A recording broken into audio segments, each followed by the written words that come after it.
And I don't want to hear people crying about Jake, oh, it's all about this unity nonsense. I don't actually unite with people who are on this position where they're not even making their aqidah clear. Yeah, we can agree that the Zionists are scumbag losers and may Allah subhanahu wa ta'ala deal with them and destroy them, and may He elevate the ranks of the Palestinians. Ameen ya Rabbil Alameen. We can agree on that. But when you're trying to talk about Shia Sunni unity and you don't even know what your aqidah is and can't state it clearly, then don't waste my time with debate offers, Dan.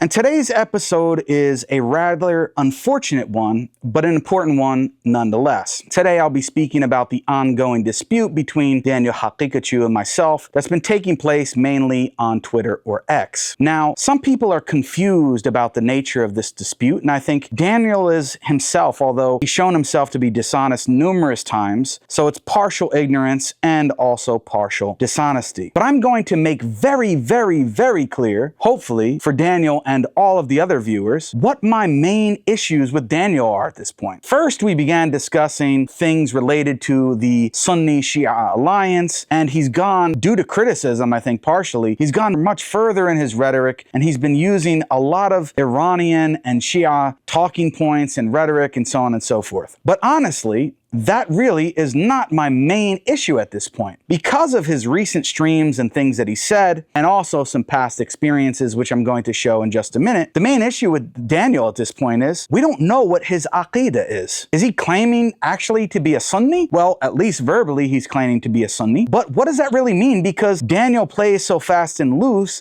with the term Sunni, as we'll see in just a couple moments, that we really don't even know what he means by that. What is his aqidah? Is he an Athari or Salafi in aqidah? Does he follow the aqidah of the Mutakallimun, like the Mu'tazila or the Maturidis or the Ash'aris, or what? We really have no idea at this point because of the fact that he is so mysterious, and it seems to be the case that he's hiding his aqidah. And we wonder why that is. I myself think for one very clear reason at least, and that's because Daniel does not want to alienate or separate himself from his audience. He has many followers that are of all different stripes and all different views, and that's because many times he's preaching this complete unification view in which he wants all of the different so-called Muslims to be uniting under one banner. But when that happens, it discredits him in a way. Why? Because we don't clearly know what his positions are on these key issues. But as we'll see in just a second, he doesn't actually think that these are key issues. He completely downplays aqidah and thinks that it really doesn't stand or really is not a very important issue today that should be discussed. He doesn't think that he needs to make his aqidah clear. Before we even get to some clips from his live streams, I want to show you guys something that happened just about a month or so ago. Many people will know that I was actually supposed to be one of the two Muslim representatives that were supposed to show up on the so-called Fresh and Fit debate with Jay Dyer and Scam Shamoon. A lot of people wondered, why did Jake back out at the last moment? And I was being accused by Christians and even Muslims as being a coward, of somebody who was backing out of the debate because I was scared to debate Scam Shamoon and Jay Dyer, which is obviously not the case because I've already debated Jay Dyer one-on-one, and I've already accepted Scam Shamoon's challenge one-on-one several times where he's asked me to debate him on 4 separate topics. I said, look, Scam, I'll accept to debate you on all 4 topics of your choosing so long as you debate me on one topic of my choosing, which is the Trinity, and he's refused to do that. So it had nothing to do with me being scared whatsoever. It also had nothing to do with my illness and nothing related to that whatsoever. It had nothing to do with any family issues. It also didn't have to do with the lie that Scam Shamoon claimed, which is that I had internet problems in Morocco. It had nothing to do with any of those things whatsoever. So why did I back out of the debate? Well, it's because of the same issues that are coming to the surface now with Daniel related to aqidah. And I'm going to demonstrate that in just a second when I play a couple clips from that trash and filth debate. Yeah, Daniel, I want to hear from your own mouth.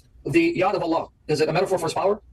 It can be a metaphor for his power. It can be interpreted in many different ways. It does not contradict. It does not contradict Tawheed. It does not contradict monotheism. Yes, it does. You can have an Ash'ari position and interpret it as a metaphor, or you can have a Salafi Athari position and interpret it differently. That explain to me how it contradicts. Okay, can you explain to me? I answered your question. How does God having a hand, however it's interpreted, contradict monotheism? Can you explain that?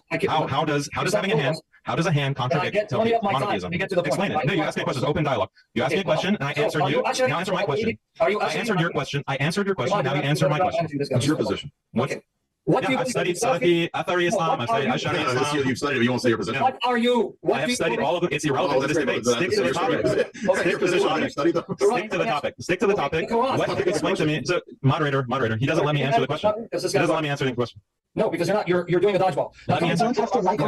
This is not, you don't have to like my answer. This is not interrogation. This is not cross-examination. You already asked me one question. Let me ask you a question now. Okay. Jay. Okay, so as we can see, Sam, although I hate him, he's a complete scumbag individual. The honest reality, he and Jay Dyer were actually correct. They're asking Daniel his position on Yad Allah, the hand of Allah subhanahu wa ta'ala. And as we know, there are different so-called positions amongst the different schools of theology. We have the position of the Mutakallimun and the philosophers, and then we have Ahl Sunnah wal Jama'ah. Now, they're asking him, and because they are both really have no idea what they're talking about for the most part, but they have enough sense to know that there's a difference between the Ash'ari and Maturidi position on Yad Allah on the one hand, and the traditional Sunni position or the Athari Salafi position on the other hand. And they're pressing him. They're asking him, what is your position on Yad Allah? And Daniel says, oh, well, it can be interpreted as power, as quwwah, and which has been refuted by our scholars for quite a long time.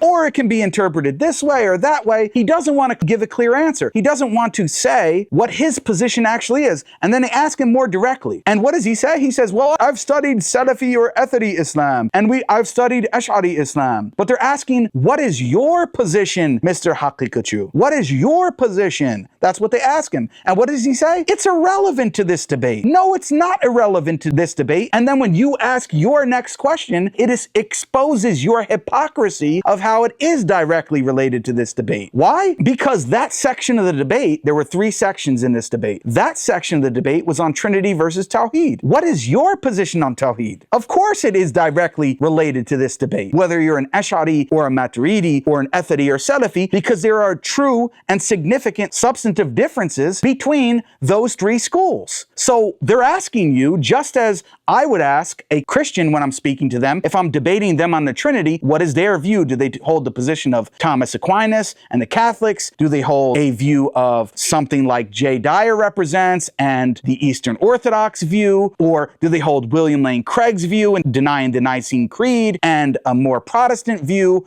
of not really holding to the ecumenical councils? All of these different views are relevant. I'm not going to start refuting Aquinas' view when I'm talking to William Lane Craig, and vice versa. I'm not going to start refuting William Lane Craig's view when I'm talking to Jay Dyer. So this is intellectual honesty, where you are expected to represent your specific view, and you say it's not relevant to the debate. Well, then what is relevant to the debate at that point? And you want to say, oh, well, we're just generally representing a monotheistic view. That's what the Trinitarians claim. And I'm not agreeing with them that they are monotheistic, nor am I claiming that the Ash'aris and Maturidis are polytheists in the sense of actually saying that they believe in multiple gods. But nevertheless, to make the claim that it's irrelevant what your position is on the question is just completely dishonest. Of course it's relevant. That's why when I debated Jay Dyer on Trinity versus Tawheed, I didn't answer the question that way. I explained to the best of my ability, whether people agree with it or not, what my position is. And I represented the Athari or Salafi Aqidah. So it's just completely dishonest to say that it's not relevant at all to this debate. Now let's continue watching, and we'll see how when Daniel asks his first question, it will demonstrate his hypocrisy. Is Catholicism modalism? Is it a heresy? Yes or no? It can lead to that if they're consistent with it, yes. No. Is it or not?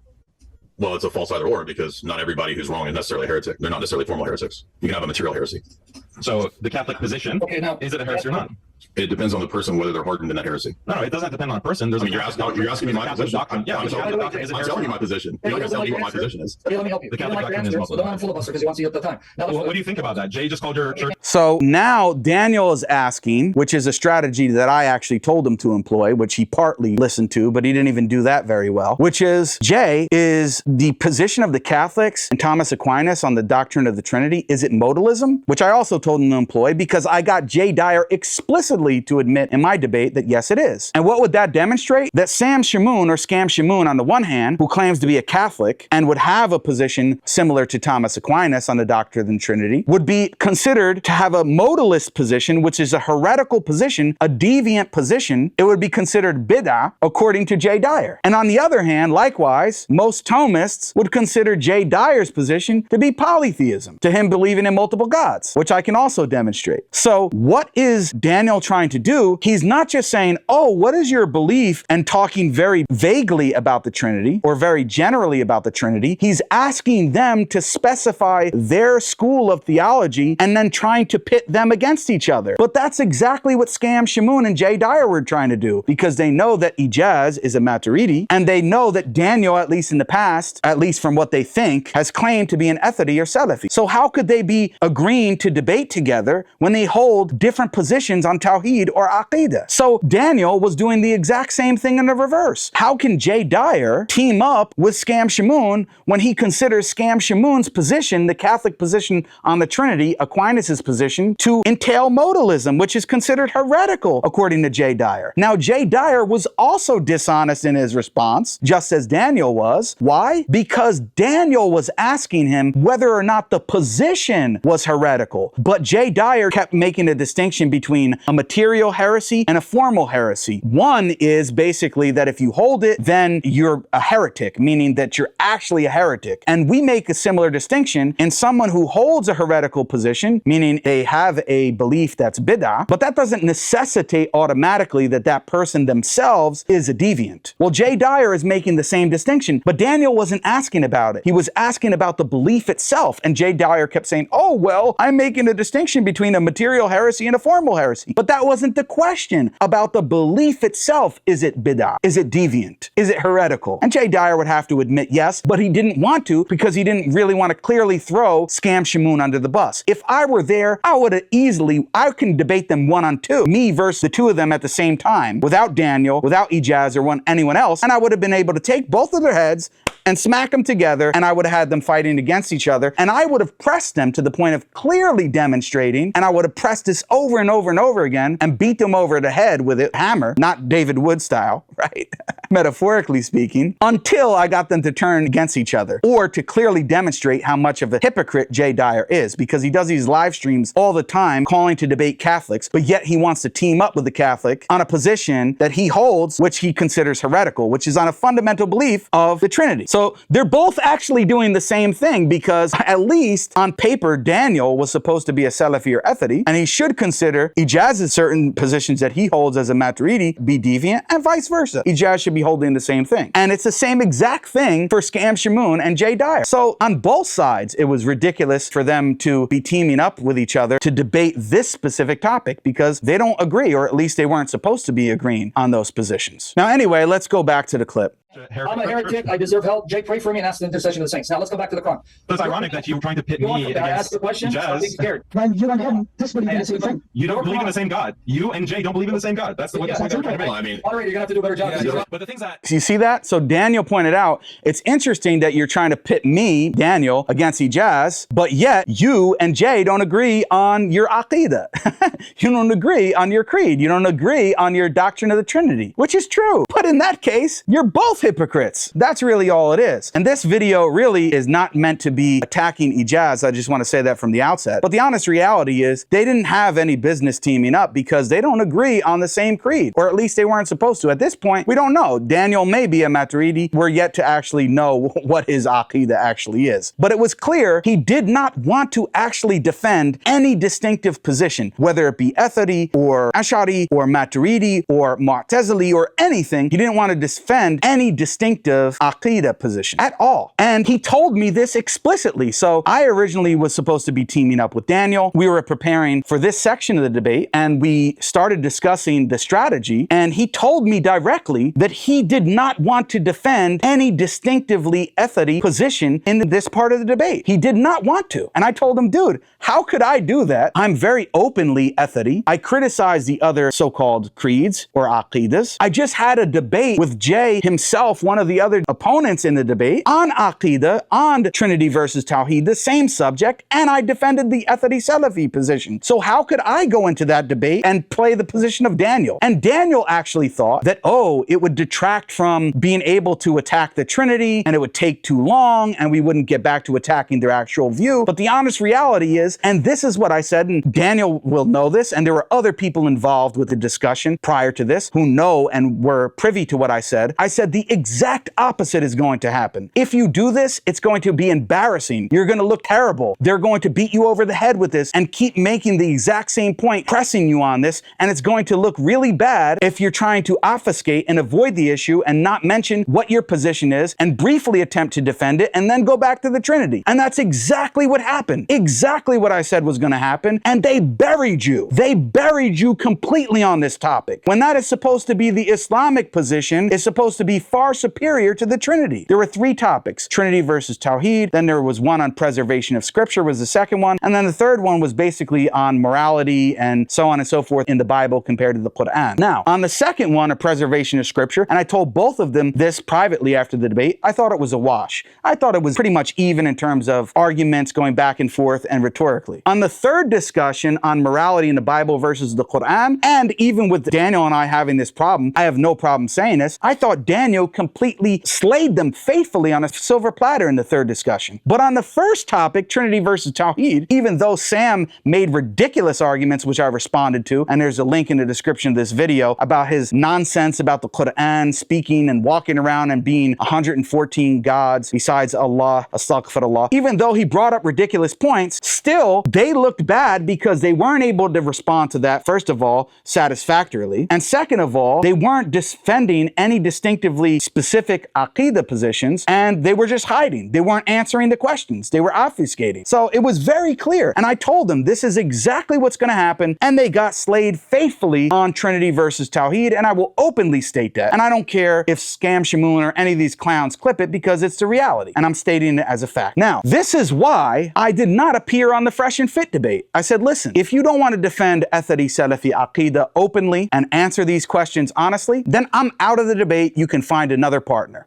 Okay. But I warned him if he does this strategy, it's not going to work. So I left and he picked another partner. So all those people, Scam Shamoon, that are claiming that I was running or that blah, blah, blah, blah, blah. Now is it clear that I wasn't running? I know you don't like me, but at least you should admit that you were misrepresenting what actually happened, that I wasn't running, that actually the problem was that Daniel wouldn't openly defend his Aqidah. So I said, the hell with it. I'm not going to be a hypocrite. I'm not going to be some fool on this trash and filth channel. I'll let somebody else step in and let them decide. But even if I was not going to be there, I still recommended Daniel and whoever your partner is at least defend a specific school of Aqidah, whatever it is, whatever you claim to hold. That's what you should do. Not play this game where you try to not answer and say that you're not defending any position. That's ridiculous. But anyway, let's continue now. I hope that's clear to my audience and Daniel's audience and even the Christian audience why I didn't appear on Trash and Filth. So let's go back to the video clip and listen to Mr. Haqiqatjou a little bit further to show why exactly that happened. And it's because he's not open about his Aqidah at the very least. Let's take a listen. But the things that some of these sectarians are arguing about,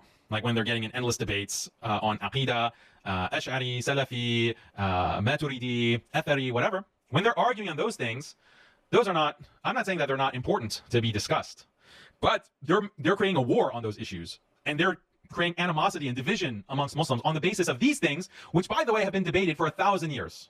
Sense of the Athari Aqidah. And he's referring to me because he goes on to say that Jake is doing this all the time. You know, the same sort of critique, which I already made a video about this, why I speak about Aqidah. It is important, but Daniel, because he doesn't believe that Aqidah is actually important, right? Although he'll give lip service to it, he won't even openly defend his Aqidah in a debate with Christians. He says it's irrelevant to the debate. No, it's not irrelevant to debate. Not at all. And it is important because it is going to have an effect on Muslims' afterlife. Because we believe that the other schools of Aqidah are either Kufri in general, or at the very least, they're deviants. Like the Ash'aris and Maturidis, we believe as a creed, their creeds are deviant creeds. I'm openly stating this. And people can disagree, and that's fine. But this is the position of our ulama. Maybe not Daniel's, but this is the position of our ulama, classically speaking. I'm not talking about some guy in the 21st century or whoever else. I'm talking about Shaykh al-Islam ibn Taymiyyah. I'm talking about the other great ulama of the past. And I'm going to do a separate video on this, and people are going to to say, oh, but Jake, you're harsh, you're causing division, just like Daniel said. But guess what? You guys know, and rightly so, because they think that we're wrong. So that's their position. That the Maturidis and the Ash'aris, classically speaking, have also hold the people who hold the Aqidah like I have, that our Aqidah is also deviant. Do you know that they held that view? And rightly so, in the sense that we disagree. There's no games that we're playing. So at least I appreciate the fact that they'll openly and honestly say, they're scholars of the past, say, yeah, Jake, you're holding deviant beliefs. Okay, let's debate them and discuss them. But Daniel's trying to do this kumbaya type of thing of unity as if, oh, or it's just big bad Jake and the big bad Salafis that accuse the Ash'aris and Maturidis of being deviants or on deviant beliefs. They do the exact same thing in the reverse. But yet you guys never go to them on their comment section. You guys never make videos addressing them. You never really do that, right? It's always the big bad Salafis that are attacked. So this is the honest reality. And that's what we see, that unfortunately, because Daniel is someone who consistently has downplayed Aqidah and hasn't spoken about it,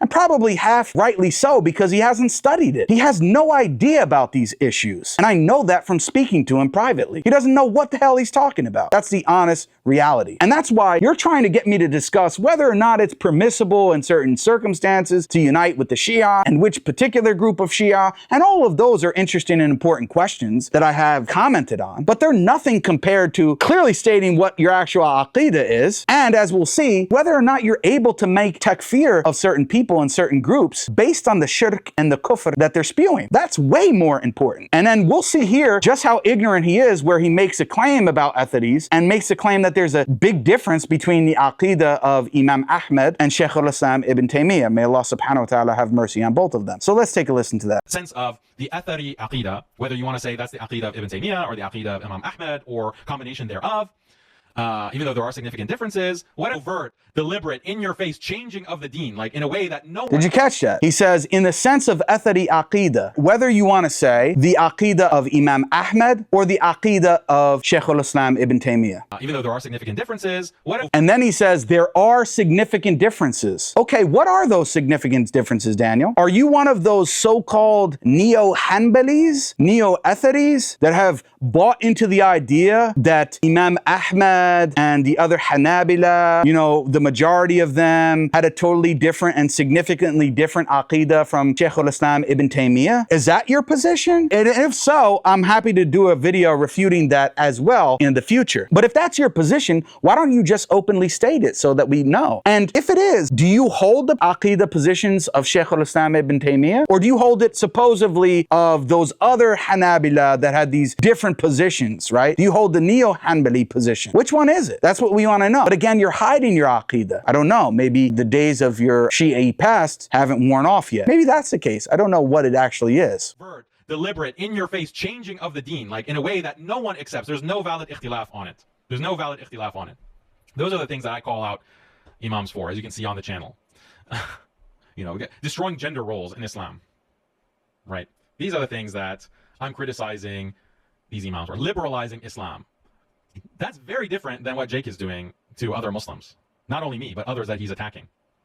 What I am arguing on the basis of are things that there is no ikhtilaf on. Number one, there's no legitimate disagreement, difference of opinion on. Like, should Muslims go and support LGBT? Like, there's no legitimate difference of opinion on this. It's just people who are liberals and reformists have put this out while wearing a kufi or wearing a turban and saying, yeah, this is Islam now. Liberalism is not about a difference of opinion. Liberalism, like, I want you guys to understand this because, So there you have where he is basically saying what Daniel criticizes other imams or, you know, so-called shuyukh or these compassionate imams for is liberalism and blah, blah, blah. And rightly so, a lot of his previous criticisms, I would actually agree with, right? So this video is not going to be me being dishonest about Daniel and just, you know, denying that I agree with him on anything. I agree with a lot of those critiques. However, what he's trying to say is the nature of his critique is entirely different because there is no valid ikhtilaf on those issues.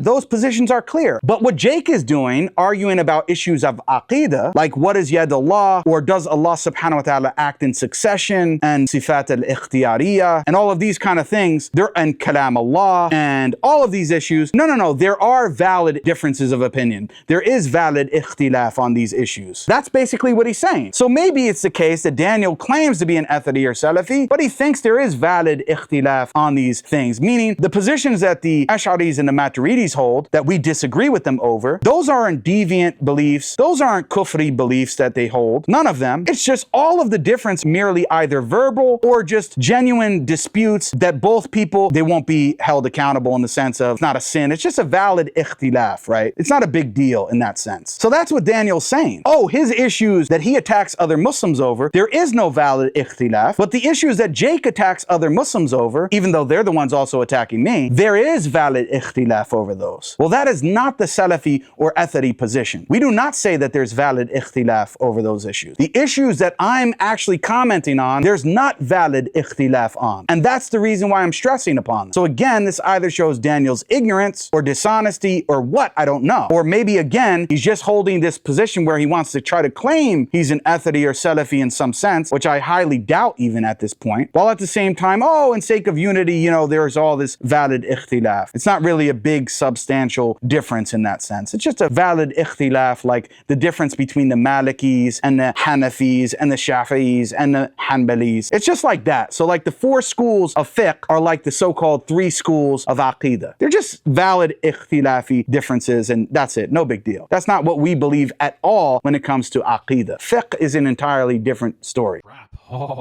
Oh no, they've trapped me with this question. What am I going to say? Oh no, what am I going to say to this question? Oh, there's no way to answer this that's safe for me. All I want to do is say things that are safe, that will make people love me. What am I going to do with this question, this trap, this brilliant trap? Oh, yeah. So, Khomeini and some of the... Now, before we go to the next part, right, and if Daniel responds to this and tries to say that I did very poorly in any of my debates, I want to show you something from Daniel. This was posted on, as you can see, February 18th, just earlier this year, on Daniel's Telegram account, Daniel Haqiqatjou Official. What is he posting here? So Daniel here is posting and promoting what? An Aqidah class on Allah's names and attributes taught by an Ash'ari, as far as I understand it. Either Ash'ari or Maturidi, but I'm pretty sure he's an Ash'ari. So this is what he's promoting on his Telegram account just 6 months ago. That's what he's promoting. And the crazy thing is, right, as I said, if anybody thinks that, oh, Daniel now is going to come out and attack me and say that I got destroyed in such and such debate or what have you, I'll show you that it's ironic that he's promoting that in Ash'ari Aqidah class, which I wouldn't do. And if I've done that in the past, then may Allah subhanahu wa ta'ala forgive me. But I would not do that today. So at all. Obviously have had wrong opinions in the past. I was never, to be clear, I was never explicitly an Ash'ari at all. In fact, when I met Dr. Shadi al-Masri the first time, and I don't know if he remembers this, actually it wasn't the first time I met him, but the first time I went to his house, in his very basement, I told him, listen, I will never be an Ash'ari. And he said, why? And then I gave him some examples, which I don't really have to go into. So I was never an Ash'ari, although I had a misunderstanding about some other beliefs. Now, there's no issue in that, in growing in knowledge and understanding, but the issue is that Daniel just 6 months ago was promoting this Ash'ari Aqidah course. So we don't know. I mean, why is he promoting it? Is he an Ash'ari? Does he believe, oh, even if he's not Ash'ari, that this is a valid opinion so people can learn it and so on and so forth? I would not promote those courses. I would not post that on my Telegram channel, which I don't even have. I wouldn't post that on Telegram or YouTube or anywhere else. I wouldn't do that. Telling people to, oh, go sign up for this paid Aqidah course. Why? So they can learn deviance? So they can go and learn bid'ah? No, I would never do that. And it's interesting because on that very same day, Daniel posted about my debate with Jay Dyer, one of the people who appeared in the Trash and Filth debate. What does he say? And there are 2 posts on it, but I'm just going to show you one part where he says, anyway, Jake did a great job, mashallah. He remains undefeated against Christian apologists. I would be surprised if any other prominent apologist agrees to debate him moving forward, especially after this debacle where he bullied Dyer for 3+ hours. So now he can't come out and be dishonest and say, oh yeah, Jake got destroyed by Dyer or Jake got destroyed by these other Christians. He's the same guy that said I was the final boss. But then lately he's been criticizing me to stay out of geopolitics, Jake. You're just known or only good for showing contradictions in the Bible, which that isn't even my shtick. Like, what are you talking about, dude? How dishonest is that? I actually go in depth into Christian theology, into the different sects, and refute all of them. I'm not the one actually who even really goes into the Bible much and goes into this weak Bible contradiction type of stuff. Very rarely. So that's not my expertise at all. And you know that, because when you invited me to your own program, program. Remember when you did that? Remember when you did that, Dan? What did I talk about? I didn't talk about Bible contradictions. I talked about the logical problem of the Trinity and the theological problems with the Trinity, not about Bible contradictions and whether or not the Trinity is taught in the Bible or these type of things. I'm actually critical sometimes of those types of methods. So that's not my deal at all, and Daniel knows that, so I can only chalk that up to dishonesty. But anyway, as we saw, he's promoting earlier this year Ash'ari Aqidah paid courses, and on the same day, he's admitting that I destroyed Jay Dyer and said that I've been undefeated in my debates against Christian apologists. I wish I could say the same for Daniel, but unfortunately I can't because I have to be honest. Let's go back to the clip and show some more of Daniel's Aqidah issues. So, oh, this is a trap. Oh no, they've trapped me with this question. What am I going to say? Oh no, what am I going to say to this question? Oh, there's no way to answer this that's safe for me. All I want to do is say things that are safe that will make people love me. What am I going to do with this question, this trap, this brilliant trap? Oh, yeah. So, Khomeini and some of the Shi'i imams are zindiq. They are kafir. If they say things like the Quran has been modified, like the only complete Quran was sent to Fatima, the daughter of the Prophet sallallahu alaihi wasallam, after the Prophet passed away, or they accuse Aisha radiallahu anha of committing something inappropriate despite the Quran clearing her name. Those individuals who say that, they've left Islam. They're not Muslim. So is Khomeini, was he a Muslim, or did he commit like or have these nullifying beliefs? We can look at that in depth, but if that's shown, like some people are citing Sheikh Al-Albani. Sheikh Al-Albani making takfir of Khomeini. And is he making takfir of Khomeini because of what exactly? Is it because of the concept of wilayat al-faqih? Like if you don't accept that the Sharia should be applied regardless of the ruler, or what belief exactly is taking him out of Islam, we can look at that more in depth. But, that's an opinion that Sheikh Al-Albani had about Khomeini in particular.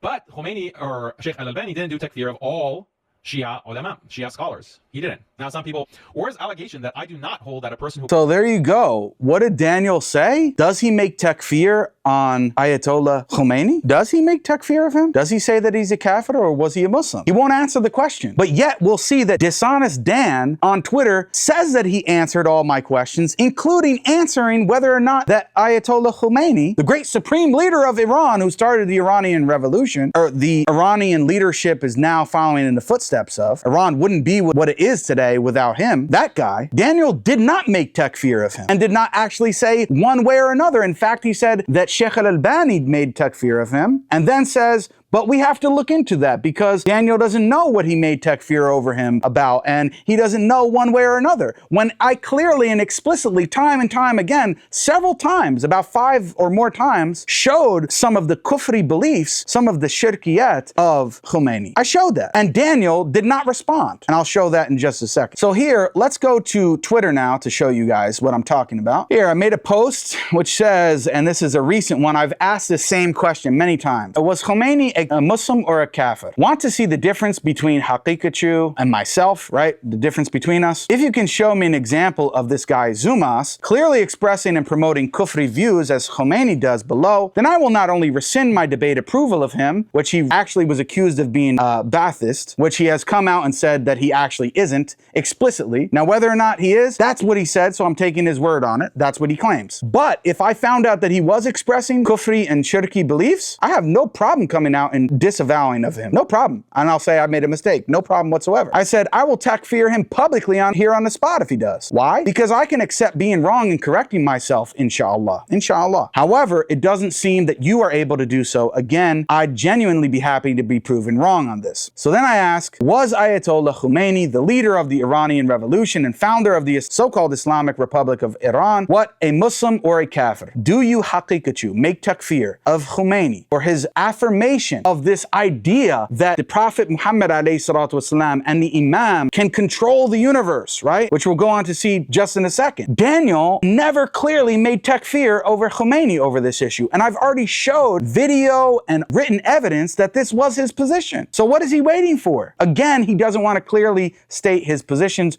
or make clear positions related to Aqidah because I think he's afraid of losing a lot of his fan base. But let's play this and we'll see here. So is Khomeini, was he a Muslim, or did he commit like or have these nullifying beliefs? We can look at that in depth. So he's asking the question. He's asking the same question I asked. Is Khomeini a kafir? Well, we can look at that in depth, and then he never answers it. So all the people who are claiming that he already takfired Khomeini, you're a bunch of fools. You've been duped by Dan. Sorry. Is that belief kufr? Yes, that's a kufr. And whoever believes that a created being can control the creation independently of Allah, that is complete kufr, and that makes you a kafir. A created being controlling the universe, that makes you a... So did you guys catch that? Did you see what Daniel said there? He did an old sort of Sufi trick. Did you notice? Did you catch that? When he was talking about the people who are created like prophets or imams controlling the universe, he says, anyone who says this, right? And then he adds a word. What does he add? Independently controlling the creation. This is an old trick of the deviant and kufri beliefs of the extreme Sufis. They say, oh, no. All of these different issues about istighatha or requesting from other than Allah or saying that they create something or that they're controlling all of these different things in the universe and so on and so forth. As long as it's not independent, right? They're getting the power from Allah subhanahu wa ta'ala, then that's okay, right? There's no problem, or at the very least, it's not kufr and shirk.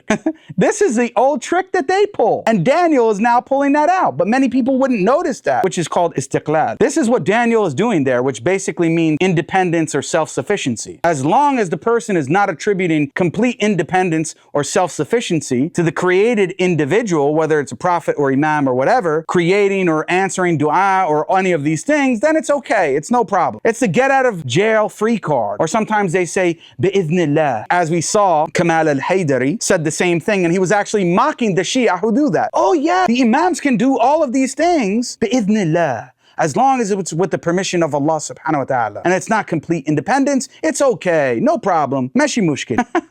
This is not the position of Ahl Sunnah. This is not our position. So again, this shows Daniel seems like he's making a harsh statement to actually defend the correct position, but then he slips in the word independence. As long as it's not on the condition of istiqlal, there's no problem, right? There's no problem as long as it's not complete independence and self-sufficiency. Meshi mushkil, no problem. Now we'll see Daniel, where he didn't make takfir clearly of Khomeini. He clearly and explicitly did not make takfir because he said, oh, Sheikh al-Albani did, but we have to see why he said that. So we can look into it, but he did not make takfir of Khomeini. But then we'll see here from a modern scholar, Muhammad Rizvi, who's one of the big scholars in the English-speaking world today for the 12 Shia, and he represents pretty much a mainstream normative position, takes the position of Khomeini, who holds the belief that the Prophet ﷺ and the Imams have the ability to control the atoms in the universe. So listen to what he says.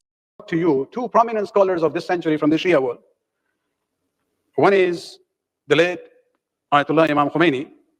When he talks about this concept of the vilayat of the universal type, and this is a quotation I have in my book, let me just read this here. Where he talks about it, that it is a vicegerency pertaining to the whole of creation, by virtue of which all the atoms in the universe humble themselves before the holder of authority. Look at his expression. He says all the atoms in the universe are there, humble, waiting for his command. It is one of the essential beliefs of our Shia school that no one can attain the spiritual status of the Imam, not even the closest of the angels or other prophets before Prophet Muhammad. In fact, according to the traditions that have been handed down to us, this is Imam Khomeini talking, the most noble messenger and the Imams existed before the creation of the world in the form of lights situated beneath the arsh and the divine throne of Allah subhanahu wa ta'ala. They were superior to other men, even in the sperm from which they grew and in their physical composition. And he says, this is indicated by what Jibreel said in the story of Mi'raj, that a point came where even Jibreel could not go further. And he left Rasulullah to go ahead alone. And that is where he says, and he quotes the hadith, that Jibreel told Rasulullah, were I to draw closer by as much as the breadth of a finger, surely I would burn. So this is one prominent scholar of the Shia world of this century, saying that all the atoms of the universe humble themselves, before the holder of the vilayat and the authority. So, what is this scholar saying? He's representing Khomeini's words, which I already showed and read in the previous video on Dishonest Dan, that Khomeini himself believes that the Imams control every atom in the universe. But as long as it's not istiqlal, as long as it's not complete independence, there's no kufr. No, no problem. Are you taking that position, Dan? Or are you going to say that it is still kufr and shirk and that you will takfir Khomeini over this? Because it's clearly in his writing, which was just read out, that he held that position. So we're waiting, and stop telling people that you've already answered my question. So let's take a look here where dishonest Dan lies and says that he's already answered my questions. What does he say? So somebody says to him, Daniel, why can't you just answer the question, basically, right? You see here, brother, just answer the question and make your stance clear. Why is this so difficult to do? Great question, right? He says, LOL, I have already made clear my stance on all the questions he has asked. No, you haven't, but he still asks further questions because he is stalling and ducking the debate. And I said it very clearly. No, you haven't, you lying shaitan. You can simply say that Khomeini was a kafir and state your aqidah clearly. But you won't, it was a typo here, you won't because you're a snake. And that's the honest reality, Dan. You won't, and you say that you have, but the exact question was brought up to you in your live stream about whether or not you state that Khomeini was a Muslim or a kafir, and you said, basically, Allahu Alam, you didn't give an answer. You didn't say one way or another. When I've presented you the evidence now, very clearly, of his position on the imams controlling the atoms in the universe. So,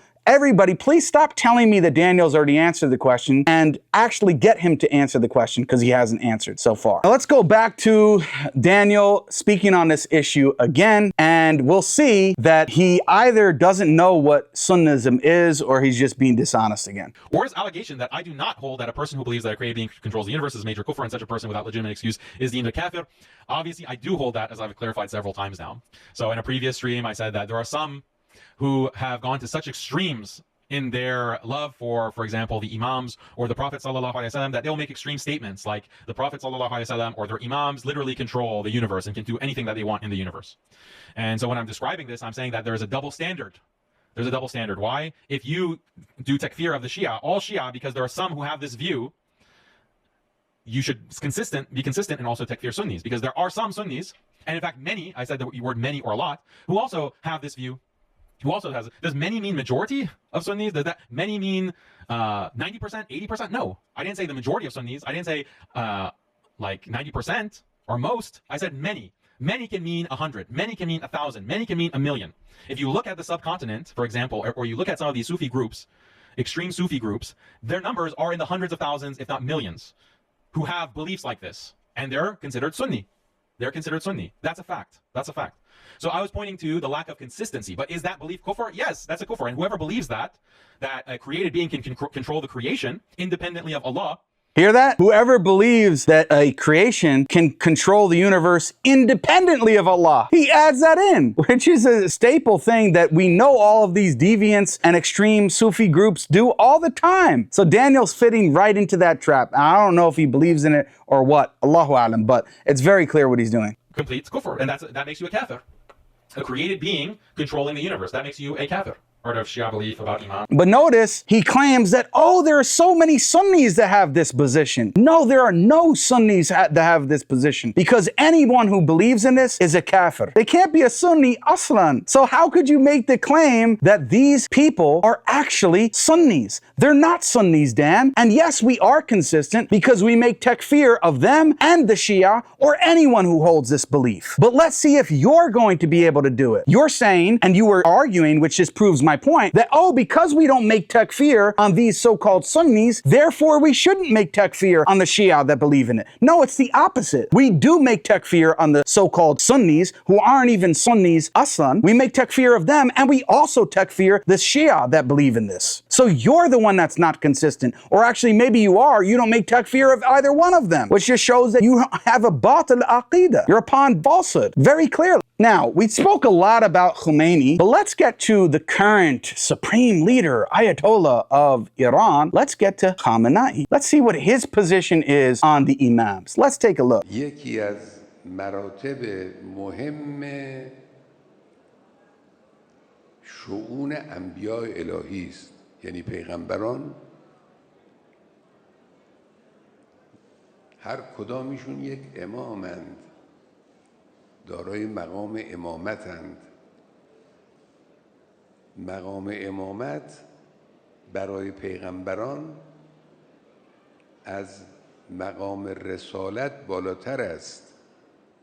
You see that? What does he say? The station or rank of imama is higher than prophets. Well, Dan, isn't it a staple belief of Sunnis? And this is why we takfir the Qadianis, that you cannot believe in any prophets after the Prophet Muhammad alayhi salatu wasalam. Now the Shia will say, no, the imams are not prophets, but really they struggle to say and demonstrate what the difference between the imams and the prophets actually are. The difference really, and some of them even say this, is only in name, is only in title. They believe that they're continuing along in the lineage of the prophets, continuing their role. And in fact, the rank of imam is a higher status than prophethood, which he explicitly said. So if we can't believe in prophets after the Prophet Muhammad alayhi salatu wasalam, how can we believe in human beings of a greater status and greater rank as imams, holding imama after the Prophet Muhammad alayhi salatu wasalam? So if we can't believe in prophets after the Prophet Muhammad alayhi salatu wasalam, by greater reason we can't believe in imams who are supposedly of a higher status than the Prophet Muhammad alayhi salatu wasalam. And just to show that this isn't Khamenei's position and that this isn't mainstream, let me show you guys on alislam.org, which Daniel also cited, which is the most visited Shi'i website on the net. What does it say about this issue? This is on the article which is called Imamat versus Prophethood, Part 1. The Shia further believe that the 12 imams of the house of the Prophet Muhammad alayhi salatu wasalam have the rank higher than that of all of the messengers, be imam or not, except the Prophet Muhammad, peace be upon him. So this is a very mainstream view. I would say it's probably the majority view amongst the scholars and even the lay people who are all in those audiences where Khamenei and these other imams or these ayatollahs are speaking. And when they say these things, they're like thousands of them.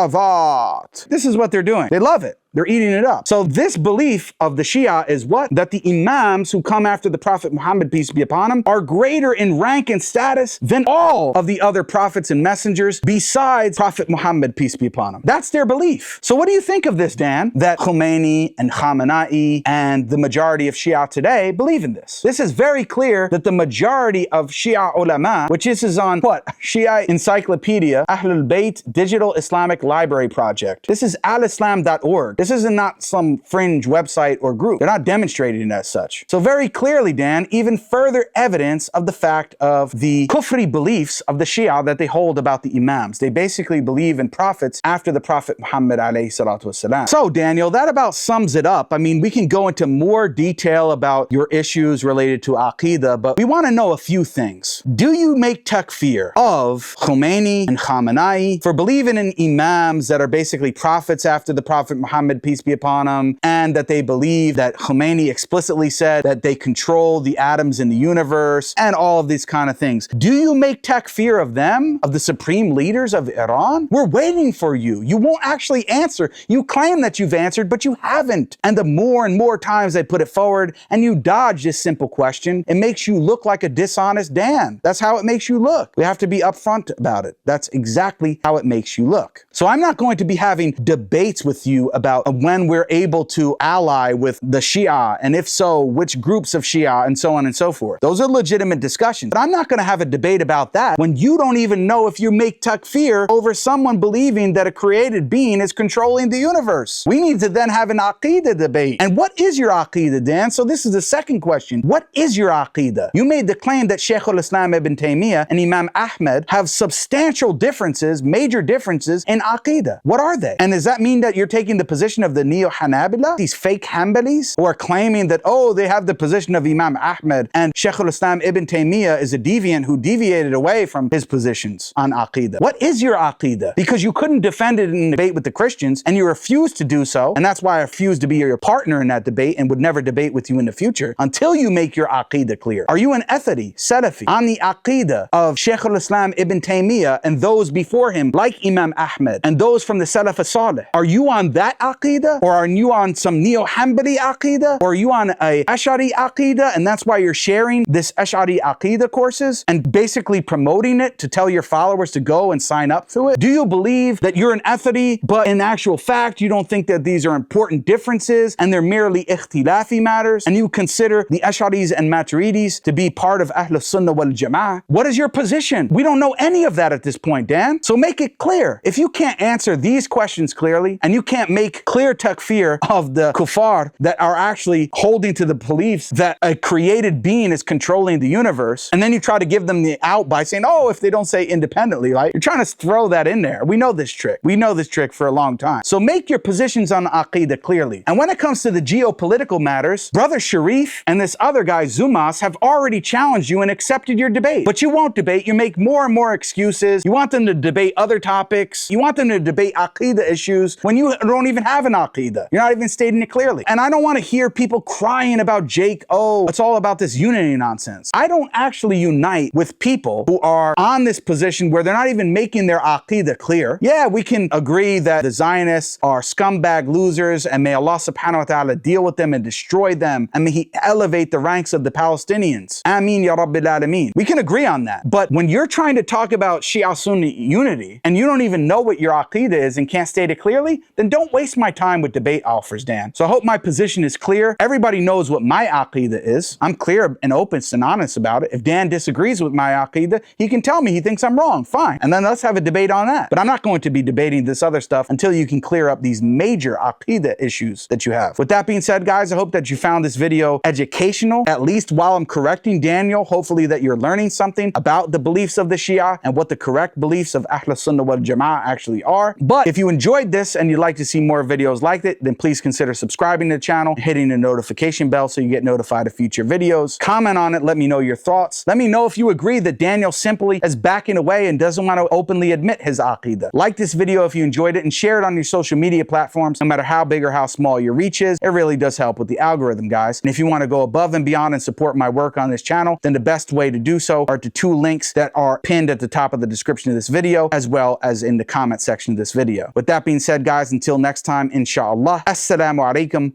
wa rahmatullahi wa barakatuh.